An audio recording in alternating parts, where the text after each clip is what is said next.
Ake ngathi mangishumayela ngelinye ilanga ngathi ngiyakuzonda ukushumayeza umuntu olambile. Ngoba ukushumayeza umuntu olambile kufana nokuthi uyadlala. Uzothi umshumayeza kube ngena ngapha kuphuma ngapha.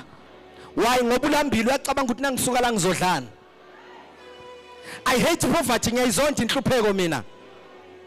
Ngiyayizonda ini? Ngiyayizonda indlala.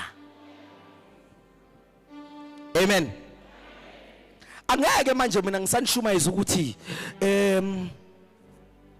yekela ukuthakatha, yekela ukufeba, yekela ukuntshontsha, yekela ukwenza ukuthi ubani ongazi ukuthi ukuhleba kuyisono la? Ubani umuntu ongazi ukuthi ukuntshontsha kuyisono? Ubani umuntu ongazi ukuthi ukungalalela umzali wakho kuyisono? Siyakwazi sonke. Kushuthi wena ngamabomu, wena maruyazi ukuthi lento yenzayo ayikho right wrong ebusweni bukaNkulunkulu. Kodwa mina ngizokhuluma nesimo sakho obhekane naso kwamanje, because kunabanye abantu abantshontshayo. Umuntu ontshontshayo ngoba ethanda ukuntshontsha kodwa untshontshiswa indlala. Kunomunye umuntu ontshontshayo hayi ngoba ethanda ukuntshontsha kodwa untshontshiswa yini? Ukuthi akanalutho esiswini, ulambile. Amen. So mina ngiqale ngikukhulekela uthole umsebenzi. Amen. Uhamba uyosebenza bese ngiqala ke ngikushumayeza.